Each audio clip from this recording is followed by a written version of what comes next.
से याउशंगी school हजिक resume तौरबना मरम ओरगो हजिक चटनब कन सेम सारी प्रेमो लेरे सिदा सरिंगोबी लेरे सर किशन सिदा लेरे देवेंद्र लेरे आई इसा कैमरामैन लेरे खोय हजिक चटनब कन सेम सारी कमाइन यौ स्कूल यौदुनो है हजिक मथा सारी अदु बियंगसे लेट्स सी दाव यंग तारे हजिक स्पोर्ट की टीम अमसु लेरे सिदा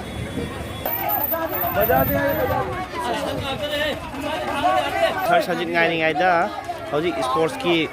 टीम अमस लाए सिदा अहन सिंह खरा हजिक माराथन थानब कन तौरी हजिक याउशंग स्पोर्ट्स की अहन सिंह की माराथन अमा सिदगी लमरी फांगबदगी थानब कन सेम सारी याउशंग स्पोर्ट्स की मनु चंबो ओइना ngasi si अहन सिंह की हजिक स्कूल चप्पे गायना अहन सिंह की माराथन थानब सेम सारी सिदा नाटक तौसलिंगाय बोइना अखोय अहन सिंह की स्पोर्ट्स की मनु चंबो ओइना से अहन सिंह की माराथन कन हजिक चेनब सेम सारी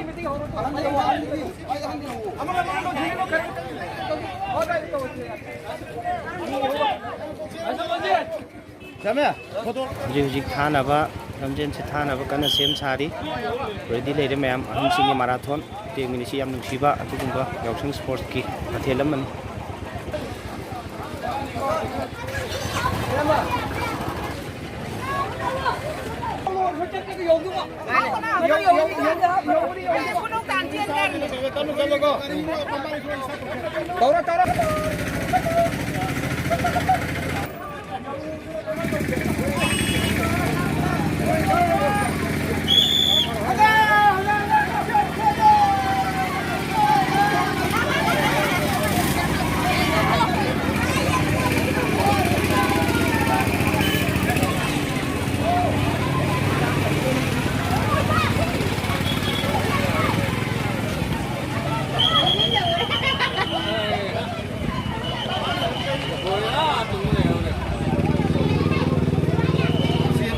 हौरे सर देवेंद्र थौरी आइना आइगी ब्लॉग मचा कन नमी सिदा कोई लाइसे हजिक स्कूल लाइसे हजिक लान अमदनी मयाम सिने लानथोगा चक्कर लानथोगा होरेन अबेमा मचा मरम मोकपने अखोय स्कूल चली बने होरे ला पीगे होरेन पीगे यौरोय इस मोय गायबे याब गायरमगा हाना थौदोखबा स्कूल नम चलोगे होरेन पीगे मरम मोक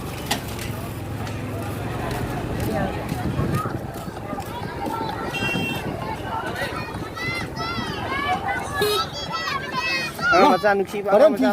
पीगे अबे मोरेन पीगे होरेन पीगे स्कूल लंदी यौरीगे स्कूल जुदी थात्री तम थौने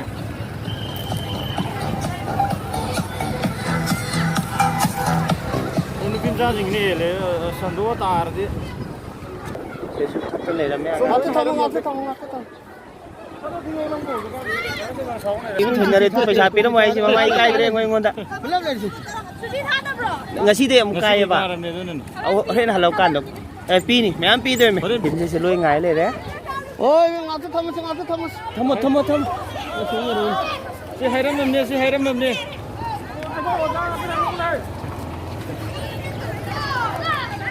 खुश के चटनी लोई ma'am ngai le re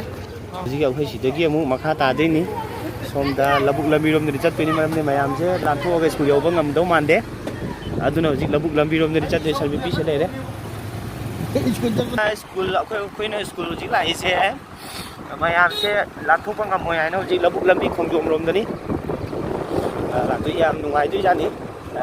new experience अमनि Sissu ma'am यंगमिनाजे कना थेने यंगसे लबुक लंबी दसु लेरमदुइ जाला खंगे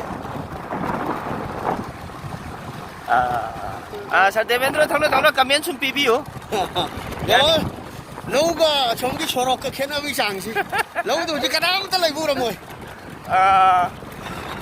हजिक यंगसे नुंगाइबा कना थेने यंगसे हजिक हजिक जोमनगे थोरकदा मीटर सनी मुक्ति थोरए पैसादी लुपा 300 लोइरे मी अमखतगिनी को 300 लोय हाइसे मयाम मी अखोय तरुक तरे पुंसलदी यंगो तेरे सब प्रेसिडेंट का जर्किन का कने थौरी सिने लबु nungai he yaw seng khoi hojik si khongjom rom gi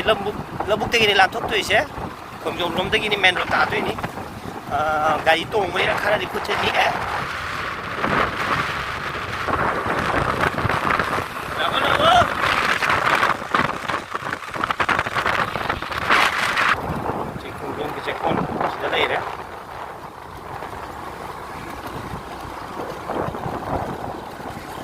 ra có lại chia cả rất lắm đã vì gì qua mình muốn được không cho mình muốn bị tháo bỏ chỉ làm thôi và làm vì chỉ làm thôi mình đấy không chứ mình có ta thôi đấy thì xây cái vấn đề tham gia cái này đấy bây giờ đây ông sẽ đây là điều sẽ hiện đại benar dibuka ya sendiri dia di udah mantres jadi jadi kunci làm thủy kunci hay một kunci làm thủy bây giờ là kunci tadi tapi saya kan kita saya Ani itu lebih kamu tahu di mana Europe sini nih. Ani lebih saya kan gitu lah ngai di kan lah Sigi experience yang nungai me experience am ne khoi chi yong chim lu ki experience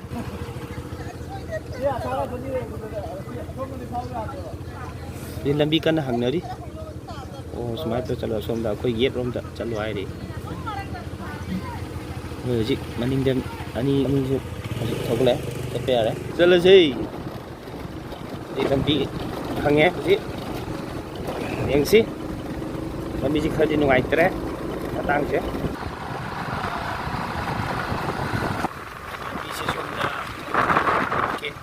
khoi ji main road ta do re lambi di khrap te patek che lambi si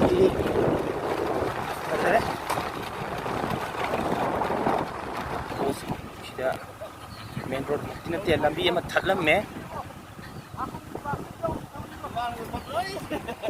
amma di thatlam me aku main mukti ta tri katra anga ma chakra le re sida Number is low. Terus sih angang macam sih sudah terli yang nusi bangang kerana ni.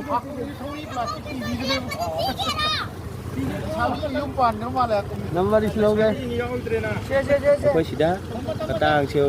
kanuni atau asal atau di camp ni. Katang. Tu sana sering ngopi dah pesa pina mana di kana.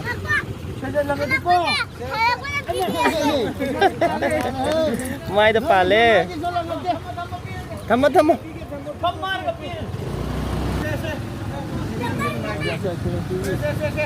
Jadi sama lagi ramai.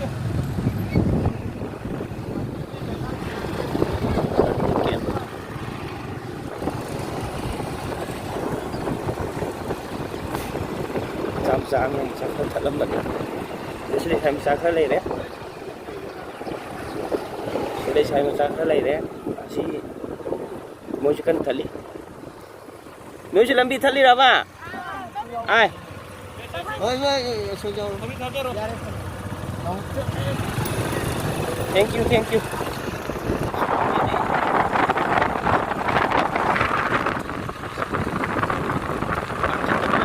Si ông sinh đâu baru boleh ada. Anu ke experience sama di sana le. Kalau aku mau kayak aku kau helet anu.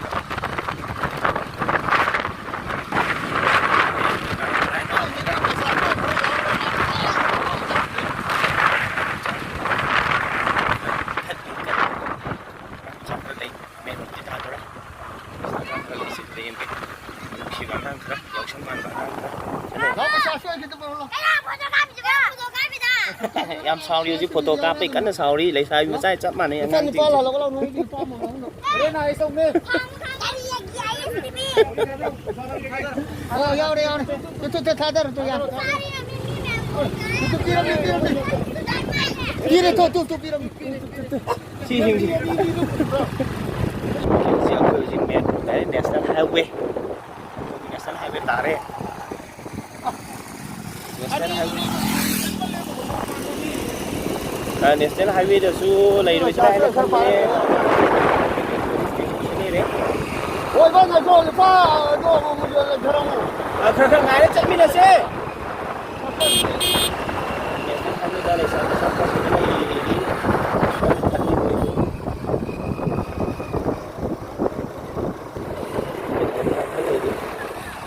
aduh sesuatu lagi apa isu jami ni paling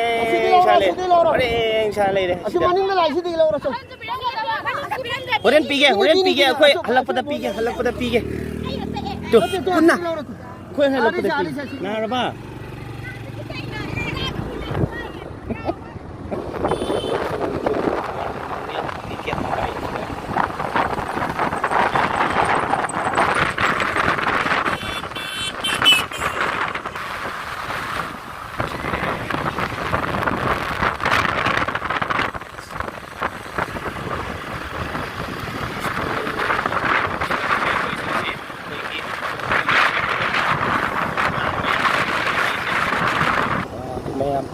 na ba oil pump to changi tawag niya do pump wala may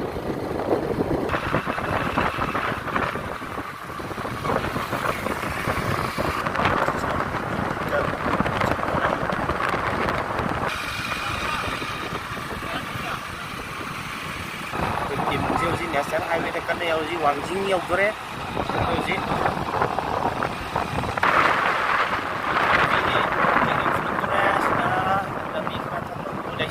khá lấy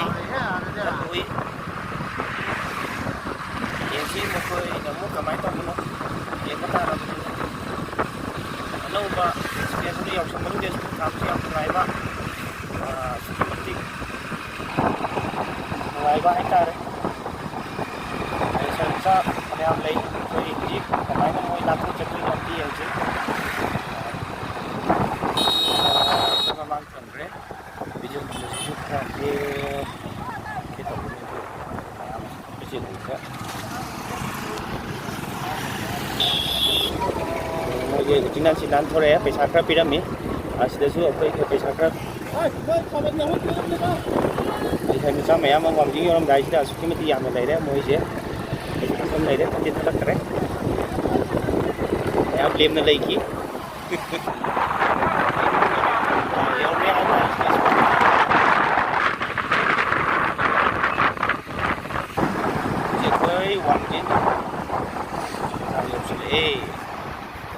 baca jadi tutup kalau itu baru ini ada kumpul tak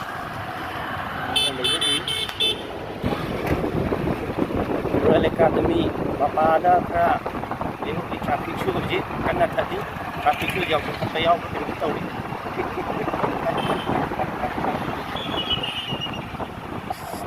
cepat kerja ni giờ tôi thảo hẳn đó mà tôi lên đi để làm sao xin cái nó bảo cây nó đi mua mà sẽ tôi bảo tôi vào cái gì là một cái gì giờ cũng bảo đó cái nó chia gì đó lên đấy lấy thật với nó thảo hai mươi ngày vui nè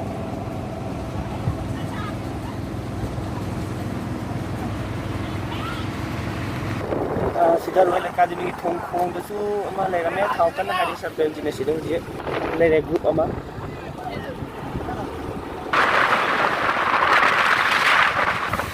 chi akoi tapna wakon le chale ami ja koi ba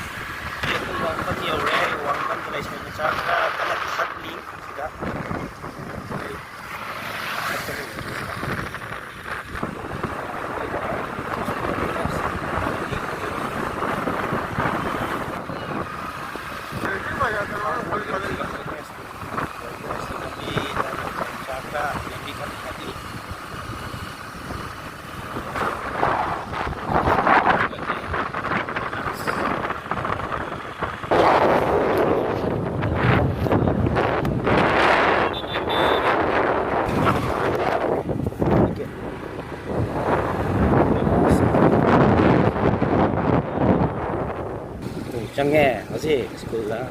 ꯁꯥꯇ꯭ꯔ ꯑꯃꯅꯤꯒ ꯑꯣꯖꯥ 90-50 ꯑꯃꯒ ꯂꯩ